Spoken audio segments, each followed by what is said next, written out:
곧 상장할 기업에 투자를 하라고 속인 뒤에 돈만 받고 잠적한 일당을 현재 경찰이 쫓고 있습니다.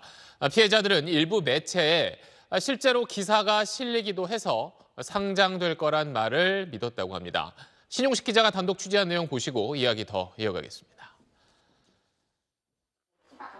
지난 2월 30대 A씨는 상장 예정 기업 투자 컨설팅 업체 팀장이라는 B씨의 전화를 받았습니다. 고수익이 보장된다며 베노디 글로벌이란 회사에 비상장 주식을 사라고 권유했습니다. 처음엔 반신반의했는데 B씨는 기사를 확인해보라고 했습니다. 한번 검색을 좀 해보시고 제가 기사를 한 2개 정도 보내드릴게요. 심사 감사 보고서 제출하게 되면은 5월, 6월 달에도 가능하다고 얘기를 하시거든요. 경제 전문 매체들이 작성한 기사엔 베노디 글로벌이 북미 시장에 전기모터 5만 개 수출 계약을 맺었다. 평택에 5천 평 규모의 공장을 증설한다는 내용이 있었습니다. 기사를 쓸 때 기자분들이 사실 확인을 했을 거고 취재를 했을 것이기 때문에 내용이 거짓이라고는 전혀 생각하지 못했습니다. 이 회사가 6월에 상장된다는 말에 A씨는 몇 달 뒤 결혼을 위해 모은 자금까지 몽땅 털어 7천만 원을 투자했습니다. 상장만 기다리고 있었는데 갑자기 B씨도 베노디 글로벌 회사와도 연락이 닿지 않았습니다. 알고 보니 상장 예정 기업 전문 컨설팅 회사라는 곳과 베노디 글로벌의 대표는 이모 씨로 같은 사람이었습니다. 전셋집을 마련하는 결혼 자금이었습니다. 그런데 지금 이렇게 되는 바람에 한순간에 그 꿈이 지금 무너지게 되었고 너무나도 지금 힘든 상황이고. 피해를 호소하며 오픈 채팅방에 모인 사람이 100여 명에 달합니다. 하루 5천만 원 정도 돼요. 여윳돈 1,000만 원하고 나머지는 전부 다 카드 대출, 그다음에 보험에서 대출 받고요. 베노디 글로벌 사무실을 찾아가 봤습니다. 문은 굳게 닫혀 있었고 회사 대표 이모 씨도 전화를 받지 않았습니다.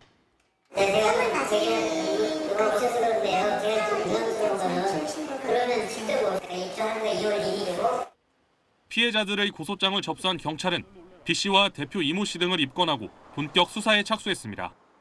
지금 입출국도 자유로운 시점이고 주요 증거를 인멸하거나 도주할 우려가 있기 때문에 이 주범을 신속히 이제 긴급 체포하거나 사전 영장을 통해서 신변을 확보해서. 네, 이 내용 취재한 사회부 신용식 기자 나와 있습니다. 그러니까 이제 피해자들은 기사까지 났으니까 믿을만 하구나 이렇게 해서 투자를 했다는 거잖아요. 그런데 결과적으로는 사실이 아니었고. 근데 이게 기사가 그러면 어떻게 작성된 겁니까? 네, 제가 피해자 7명을 만나봤는데 네. 모두 베노디 글로벌의 호재를 다룬 기사를 보고 투자를 결심했다고 저한테 말을 했고요. 그래서 제가 직접 기사를 쓴 사람들에게 어떻게 쓴 기사인지 확인을 해봤더니 일반적인 기사 작성하고는 조금 달랐습니다.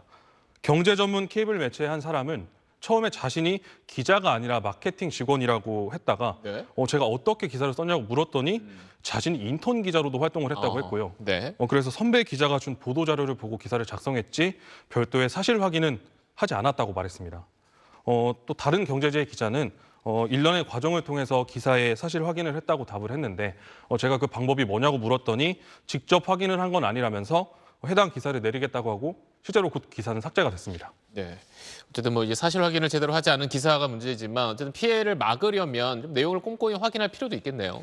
네, 가장 중요한 건 아무래도 이렇게 확인을 거치지 않는 기업 홍보성 기사가 없어져야겠죠. 그런데 만약 잘 모르는 회사인데 투자 권유와 함께 기사 링크를 보내준다면 기사를 좀 뜯어보셔야겠습니다. 이번 사례를 보면 기사 내용이 맞는지 확인할 검증할 길이 없었다는 건데요. 북미 시장에 수출 계약을 했다는데 그 상대 회사가 어딘지, 국내 업체에 모터를 납품하기로 했는데 그 국내 업체가 어딘지도 나와 있지 않습니다. 이처럼 모호하고 장밋빛 계획만 나열해둔 기사는 조심하셔야겠습니다. 네, 알겠습니다. 사회부 신용식 기자 잘 들었습니다.